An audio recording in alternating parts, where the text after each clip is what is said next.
Assalamualaikum warahmatullahi wabarakatuh. Halo teman-teman semua, bersama saya Muhammad Rida. Kali ini kita akan membahas topik bahasan bahasa Indonesia, yakni mengenai makalah. Adapun bagian-bagian yang akan kita pelajari, yang pertama konsep dan pengertian makalah itu sendiri, karakteristik makalah, jenis-jenis makalah, sistematika makalah, dan bagian-bagian dari makalah. Baik, yang pertama ada konsep dan pengertian makalah. Dari segi konsep makalah menurut konsepnya pada umumnya merupakan sebuah karya tulis ilmiah yang mana berisi topik bahasan tertentu yang disajikan pada forum ilmiah atau disusun untuk kepentingan tertentu, misalnya sebuah simposium atau seminar. Makalah bisa didapatkan dari hasil sebuah penelitian atau hasil pemikiran dan kajian literatur yang memadai. Jadi makalah ini tidak harus didasarkan pada hasil penelitian, tapi juga bisa membahas suatu masalah dengan tinjauan pustaka dengan berbagai sumber referensi.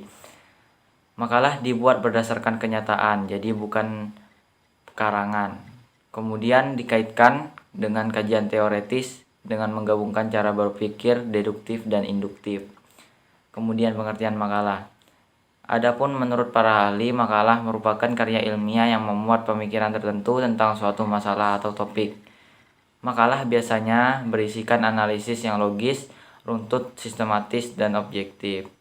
Makalah sendiri merupakan karya tulis ilmiah objektif yang menyajikan suatu masalah yang pembahasannya berdasarkan data lapangan yang bersifat empiris dan objektif.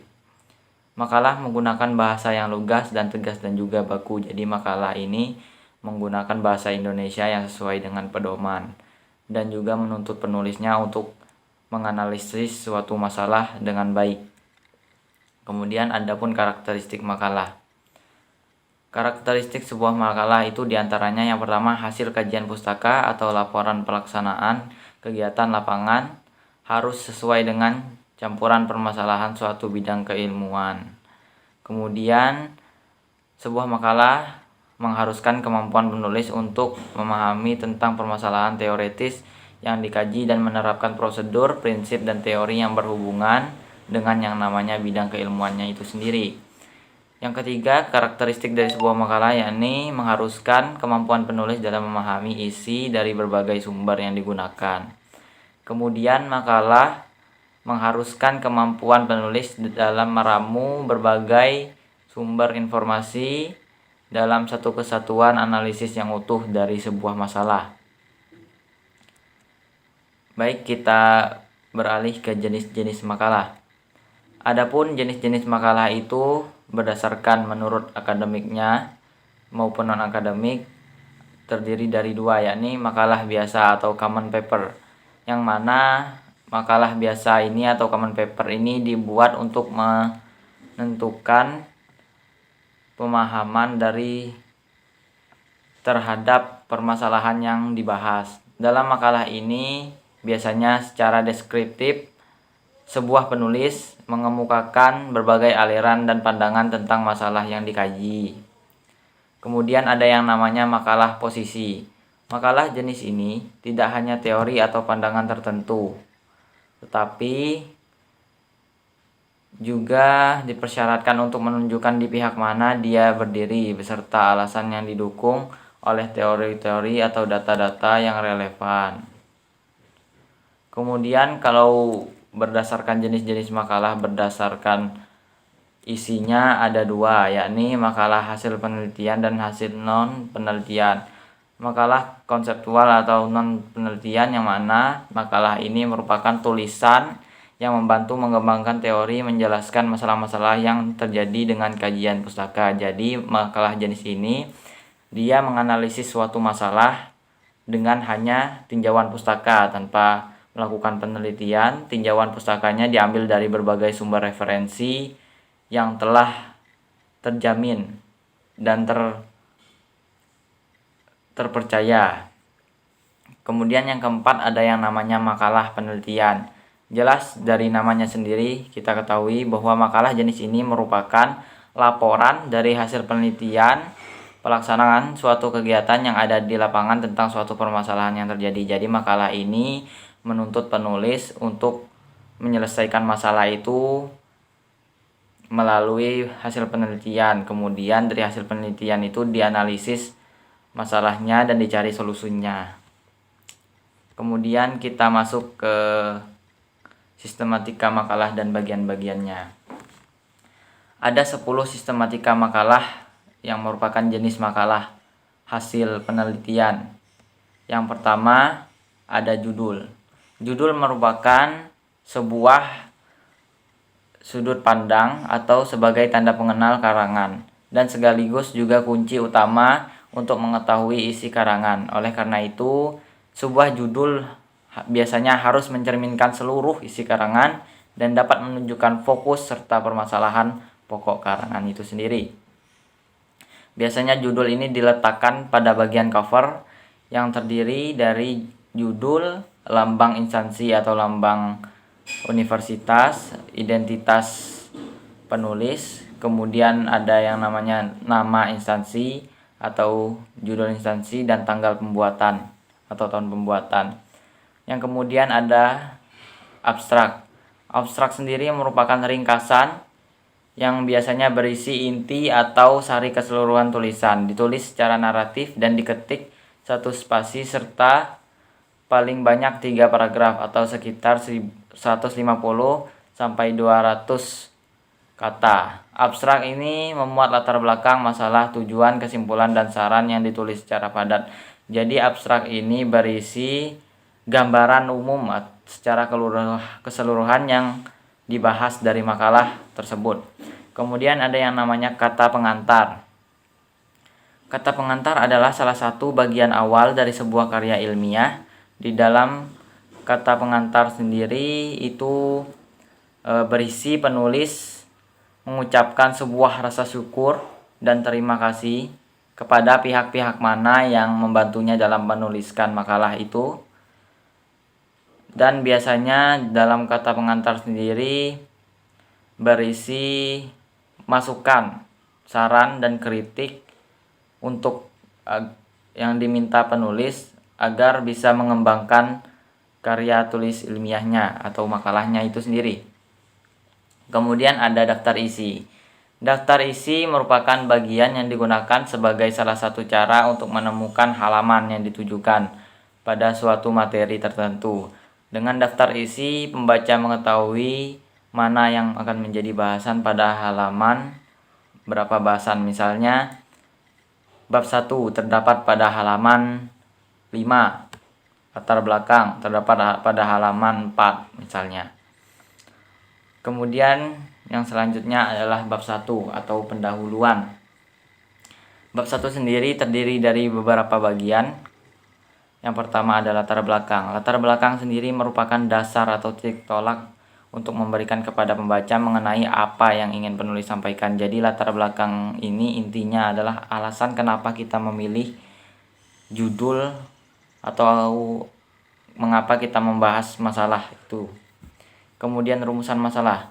Rumusan masalah ini berisi pertanyaan mengapa dan bagaimana terkait penelitian atau topik yang akan dibahas dalam makalah. Jadi, rumusan makalah ini berisi sebuah pertanyaan yang nantinya akan dibahas dalam bab hasil dan pembahasan.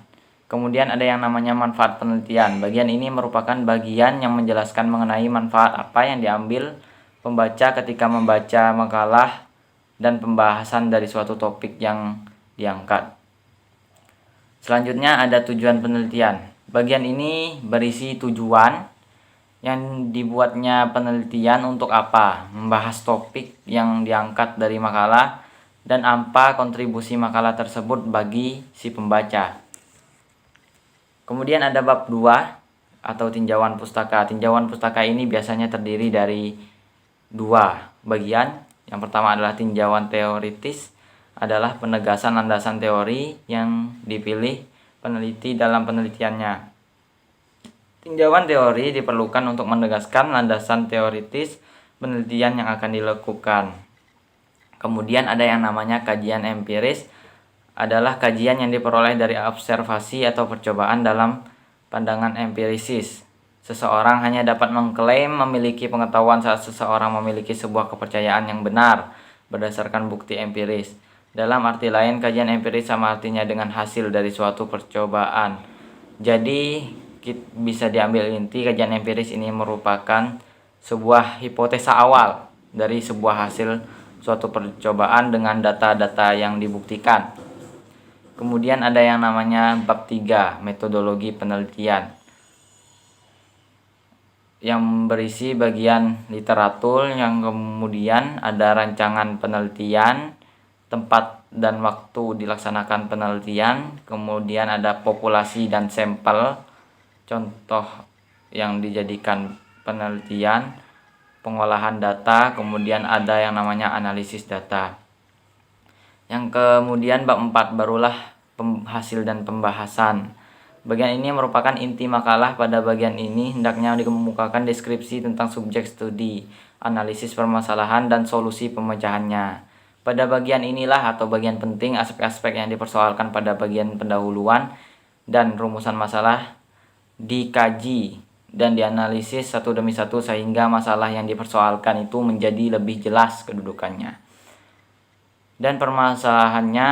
Untuk memperkuat daya analisis menulis hendaknya menggunakan teori, data, atau sudut pandang ahli. Jadi tidak semua berdasarkan pada argumen data dari si penulis, tapi harus juga mencantumkan teori yang berkaitan dengan masalah yang diangkat oleh penulis. Kemudian bab terakhir, bab 5, yakni penutup. Biasanya bab 5 ini berisi 2, yakni kesimpulan dan saran. Tetapi saran ini sendiri bersifat opsional atau boleh digunakan atau boleh tidak digunakan. Kesimpulan sendiri merupakan hasil dari seluruh pembahasan dan setidaknya berisi jawaban atas semua permasalahan yang dikemukakan. Dalam pendahuluan, kesimpulan merupakan ringkasan hasil proses analisis dalam. Jadi kesimpulan sendiri intinya adalah sebuah rangkuman dari pendahuluan sampai ke bab 4, hasil dan pembahasan.